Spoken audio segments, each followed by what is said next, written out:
You guys, it is officially here.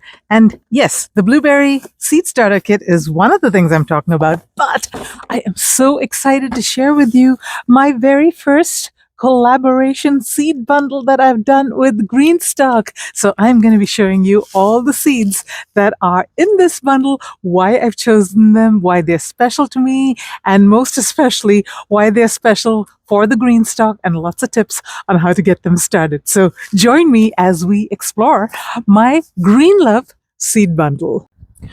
First, real quick, the seed starting trays themselves. And I've done an entire video on the qualities of the seed starting tray and some of the things that you probably need to pay attention to. But what I love most about it, other than the fact that it is so stinking cute, is these slits along the side. These actually help the roots grow really healthy. They don't sort of swirl and twirl around inside and get knotted up in each other, and the plants grow really well. The quality is amazing. I mean, this is GreenStalk quality, and this size is just perfect for most of the seeds that I start. So yeah, if you haven't got any of these seed starting trays before, I highly recommend them. And there's a couple more things that come with them. There's the domes. These are made of the same quality as the seed houses. Again, super cute and super solid. They look so pretty. I mean, that's one thing that GreenStalk does, I think, better than anybody, is they produce the most adorable, cute products that you get so much of joy looking at when you go in your garden. And with it, there's also a lot of innovation in their products. For example, it comes with this carrying tray that has slits underneath so you can bottom water, and bottom watering is really important when you're starting seeds for a few reasons. One of them being fungal activity tends to develop on the top when it's constantly moist. So if you water from the bottom, the seedlings stay healthier. I'm doing an entire seed starting masterclass, and I will put a link to it somewhere here as well as the end of this video. I've already got one episode out and I've got 7 altogether. So check that out when you get a chance. And then, of course, the tray that comes at the bottom, super solid again. So this is kind of how it stacks together. And that's what it looks like. All right, let me take a look at the seeds with you, and I'll tell you exactly why I chose them and why I think you should grow them. We got that email announcing the sale. I think it was either last night or this morning. And I opened it and I saw my face in one of those boxes. You know how they have those little squares and they keep rotating the faces of, I think it's the GreenStalk team for the most part. But my face was in one of those boxes. It was so cool. There are 3 other collaborators besides myself that are doing this bundle. They're all amazing, by the way. Check them all out. I will put links to their channels in the description. But oh my goodness, I was so tickled pink to see my face over there. I know I'm being silly, but yeah, it was so exciting. Now, this is a cool season bundle, and my favorite things to grow. I grow them every single year in my garden, not just in my GreenStalk and other parts of my garden as well. Now, I'm going to be doing a live stream this coming Saturday. I think that's January the 3rd. And we're going to be discussing a lot more of the seeds that I have had success growing in the GreenStalk, not just cool weather, but also warm weather. But I was kind of limited to 10 for this bundle. So this is what I've started with. And I've got a mix of my favorite flowers as well as vegetables in this. So let's dig in. Let's start with the things that bring me so much joy, which is the flowers in my GreenStalk. Now, this first flower I've got probably growing in all of my 14 GreenStalks, and I love it, but there was something about it that I didn't quite like, and we're going to be solving it with the seed of choice today, which is the sweet alyssum Tiny Tim. Now, you see it over here. It grows just beautifully. It cascades down. It looks so gorgeous in any planter. I highly recommend this. It smells like honey and the bees go nuts for it. Now, the problem with this particular variety that I've got growing here is it grows and cascades really long, and before you know it, it's covering up all the bottom plants and not just letting enough of the light through. So enter Tiny Tim. Now, this particular variety of sweet alyssum is supposed to be only 2 to 4 inches tall, about that much, and it is 6 to 12 inches wide. So it doesn't grow as cascadey, I'm guessing, as this one will. So I am so keen to try this out. I've actually got some seeds already started and I'll show you. But yeah, sweet alyssum, a must have in the garden. The white is the most common. I've also got the pastel shades. You've got the pale purples, the pale pinks, and there is a lemon or a yellow color, which you probably don't want to get because that's the stinky variety. Don't ask me. I've got the seeds, but I've never dared to plant them because I understand that they are really, really stinky. Go figure. And while we're here, I want to show you my next favorite, which is actually behind me. It's not growing in the GreenStalk right now, but I do grow it in the GreenStalk and it looks gorgeous. Again, another sort of cascadey variety. It is called nasturtium. Now, the one that I've got in my seed bundle is a variegated variety. Super, super pretty. And again, I've chosen the one that doesn't really get too large. There are nasturtiums that grow like 5, 6 feet. The leaves grow the size of dinner plates. They look phenomenal, but not exactly for the GreenStalk. So this one is just a little bit more contained, and I think it looks super pretty. I'll put some pictures from last year where I grew these nasturtiums and they look absolutely beautiful. Now they've got these really large, very hard seeds that you may need to file them a little bit and soak them before you try to germinate them. Otherwise, they just take a little bit longer. But frankly, they volunteer in my garden every year. They are frost tender, so when the frost hits real bad, these things die back, but they just keep self-sowing. So I really never need to plant them. But this variegated variety, I don't have too many of growing as volunteers, so I'm going to be planting these up. They grow very quickly. There is a myth that nasturtiums are difficult to transplant. They are not. I have proven that over and over again. I grow most of my stuff for my green stalks in little containers before I plant them into the GreenStalk, and nasturtiums do super well with transplanting, so don't fall for that myth. Speaking of volunteers, I'm all the way down on the ground because the next flower that I want to show you, the Johnny Jump Up Viola. Oh my goodness, it looks so gorgeous in the GreenStalk, and again, it volunteers like crazy. So I've got all of them growing in this patch behind me. The thing about volunteers, though, is that if you kind of let them to their own defenses, Mother Nature does its thing, and many of them don't survive. I mean, Mother Nature does the millions, right? She throws millions of seeds, and so a lot of them do survive. But if you want to guarantee that you will get plants, dig them up, plant them in little seed starter trays, and then when the time is right, when they're a little bit larger, put them in your GreenStalk. That's what I do. So I haven't actually planted any of these seeds from this collection yet because I've got so many volunteers growing in my garden. Let me show you the pansies as well. They're cousins of the viola, but a little bit different. I'm walking towards my snow and glacier blue combo GreenStalks, which I love so much. And the pansies are starting to come into full bloom in these GreenStalks. And I planted them probably about a month or so ago. And yeah, I got the 6-pack from the big box store. And the thing about pansies, you can divide them, and violas as well. You can divide them by pushing down on the stem, and they root really, really easily. They also volunteer, as you can see. They are volunteering all over the place. Now, it's interesting with pansies and violas. Apparently, they need darkness to germinate. A lot of flowers, especially the tiniest seeds, need light to germinate, but pansies and violas need darkness to germinate. As you can see over here, the volunteers are not paying attention to those rules. They are germinating without a problem. Pansies come in so many colors, and they don't grow terribly big. See, they stay kind of bushy, which is nice for the GreenStalk. The Johnny Jump Up Viola and violas in general tend to be a little bit more, I'm using that word over and over again, cascadey. It's not a real word, but hey, now it is.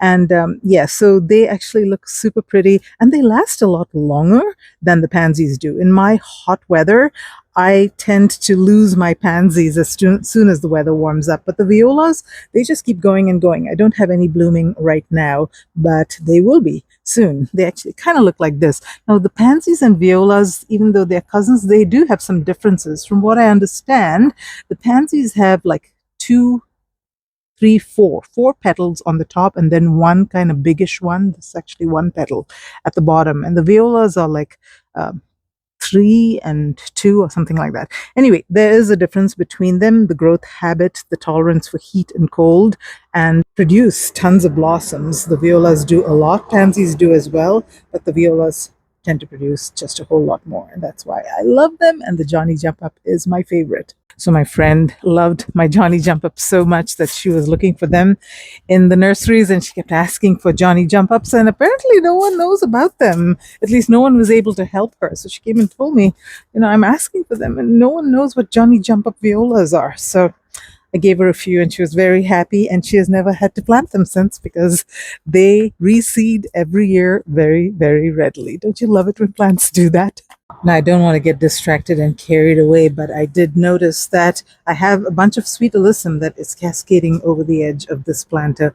I really love this planter, you guys. It's got a lot of plants actually that I grow in my GreenStalk as well, like this. This is called, gosh, it's some kind of amaranth. It's called Bloody something. I'll put the name on the screen, but it's a very, very pretty one. And during the cold weather, it kind of changes to this lightish pinkish color. But during the hot weather, it's this deep red. And I've got tons of snapdragons that are going to look gorgeous. Another flower that I wanted to share with you guys, they're not quite open, but they're starting to. These are anemones. Now, a friend of mine shared them with me last year, and I loved them so much. And then Costco had them, and I just bought the bag. They go very, very quickly, and I planted them. So in my next few videos, you're going to see these covered in gorgeous blossoms. Ooh, look at my daffodils. They're coming up. Just a quick update on my lemon green stalk in which I had planted strawberries. Now I'm doing an experiment over here. I'll link the video where I planted this up and why I'm growing strawberries in this one. But this is one of those colors that is going to be coming very soon, along with a brand new strawberry pink color.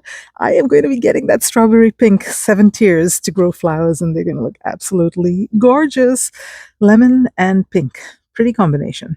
Okay, back to my seeds. Got a focus star of focus.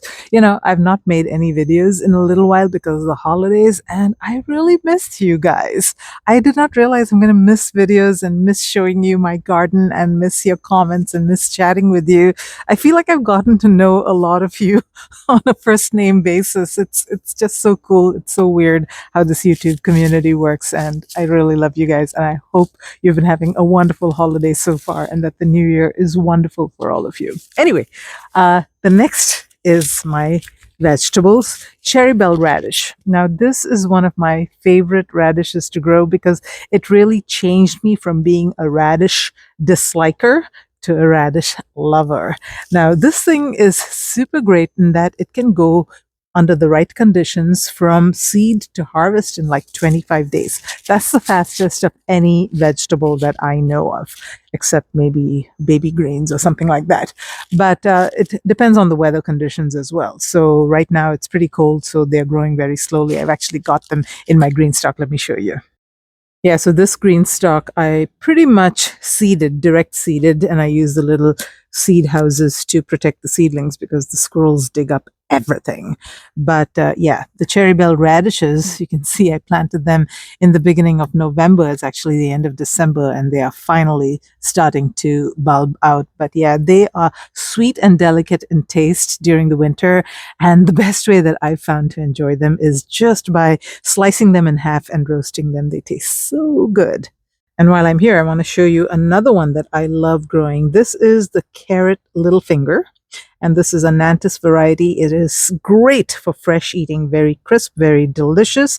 And it goes from seed to harvest in like 57 days. But yeah, don't quote them on that because it always takes longer, at least for me.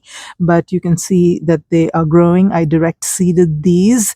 And I'll link that video somewhere where I direct seeded these carrot seedlings. And yeah, there was a little bit of a problem. Let's just call it that. But anyway, I am not going to digress anymore, but they are growing quite nicely now. They take a while to get to a stage where they really start to take off, and the weather's a little bit cold, but once it starts to get a little bit warmer, these things are going to grow super fast. So the next one is this mini romaine lettuce. It's called Trucas lettuce, and it's these tiny little heads, which this is one of those few that I've not actually tried before. I love red romaine lettuce, but this particular small variety I've never tried. You can see behind me, I've got an entire lettuce and greens tower, and you can see a lot of pinkish reddish lettuce because that's my favorite. In fact, one of my favorite lettuces is Merlot. More for the looks than the taste. It's this beautiful, deep red color, and I've grown that many times in the green stock. But yeah, I love these. These are actually pelleted seeds. So yeah, they will look very pretty, I think, in the green stock when they grow. One more thing in my package is the 5-color silver beet Swiss chard. I've got a perpetual chard over here, as you can see, grows just beautiful, especially in the cooler weather. But in my climate, which gets very hot, this thing will last through the summer as well. So it produces some greens, though not as tasty as when it is, kind of sweetened by the winter conditions.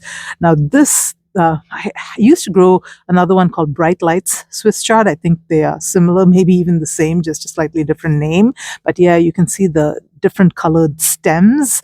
They look phenomenal in the green stock. So I've gotten a few of them started, but I'm going to be planting some more, and I just can't wait to see all the colors start to show up in the green stock. Are you an arugula fan? Well, one of the things about arugula is it is so yummy, but in my hot weather, even in the warmer part of spring, that thing will bolt and bolt very quickly. In fact, I've planted arugula seeds pretty late in the season when it was starting to warm up. They would grow to like maybe 2 inches tall and then bolt. I mean, these things are just so prone to bolting, but not this guy. This is wild arugula. It's a perennial arugula. Can you believe that? And I've got it growing in my green stock, and it grows really, really well. This one over here, let me actually spin you around here. Yeah, so you can see that the leaves look a little bit different, but it is arugula. It's just a different variety of arugula, and it's been growing for a year now in the green stock. I actually hacked it back a few days ago. That's why it's looking kind of small, but it's going to push out all kinds of new growth, and it's so nice to brush against this. You get that smell of arugula. If you love arugula, you have got to grow this because this will produce arugula for you all year long. Okay, for the last couple, I'm going to take you actually into the greenhouse and show you all my seedlings that I've got started, including the last two on my list. I always apologize when I go into my greenhouse because it is always so messy. But hey, you know what? I will get around to it when it's spring cleaning time. But yeah, so these are all the colors that I've got so far. I've got black, I've got pink, or cherry blossom, I think that's called. This one is the blueberry, of course. I've got blackberry, love this color, and I've got terracotta. My very first green stock was terracotta. Anyway, let me show you what I've got growing. I've tagged the ones that I started from seed from my package in this little blue tape. So this is the Swiss chard. As you can see, this is the red colored stem. This is the yellow colored stem. A lot of yellow colored stems. So I'm going to have to grow more seeds to get more of those colors. So if you are one of those people to whom cilantro tastes like soap, I am so sorry for you. But it is one of my favorite herbs. We use it in our Indian cooking all the time. And it is growing in a little container, actually not growing it in one of those green stock seed starting trays because I usually direct seed these. And this one is a variety called Santo because like arugula, cilantro loves to bolt. But there are a few varieties. Santo is one of them, and that's what's in my collaboration seed packet. It is a long-standing cilantro. So, you get those slow bolt cilantros. This one is even longer than that. And there are a few other varieties, a couple of other varieties also that will last much longer, like all the way through early summer. And Santo is one of them. But the key for cilantro is succession planting. Harvesting frequently and succession planting will prevent them from sort of wanting to complete their life cycle. And they will continue to produce for you while the new ones, the next succession, comes up. Okay, subjective opinion over here for my last seed packet. Do you know what the sweetest tasting, mildest kale is in the world? It's the red Russian kale. It's Tara's opinion, but I think I'm right. It is such a pretty kale. So it's got these red, purplish kind of veins and these very delicate, feathery kind of leaves, and the seedlings are just adorable. But I haven't grown these in a couple of years, so I am starting them again, and I am so excited to grow them and enjoy them both to eat them as well as to watch them grow because they are so pretty. Anyway, let me turn you around and show you the rest of my seedlings.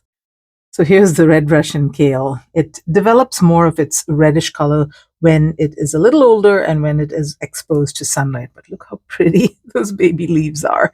Now I've got a lot more than just the ones that are in my seed package growing over here in my greenhouse, and I'm going to show you all of them. But I am also going to be talking a lot about other kinds of plants that I love growing in the GreenStalk at my live stream this coming Saturday. Here are the carrot seedlings. Contrary to popular belief, you can start carrots from seed in seed starting trays. You just need to make sure that you get them planted out wherever you need to plant them out to before they start really developing those roots, because once they start doing that, yeah, they won't grow so well.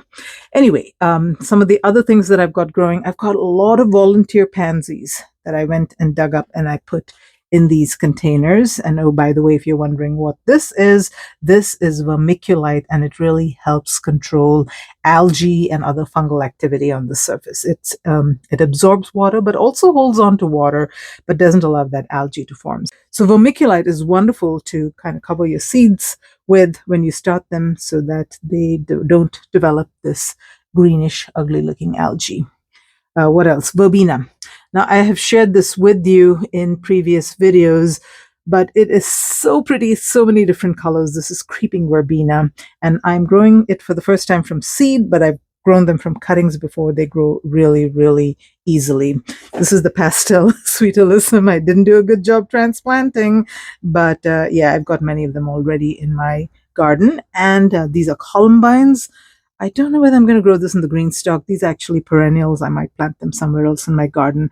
And some odd volunteer here. I think I have a feeling I know what this is. I think it may be feverfew. In fact, I just went and grabbed a leaf from a feverfew in the garden. It kind of looks similar, right? I hope it is feverfew. I really love that flower.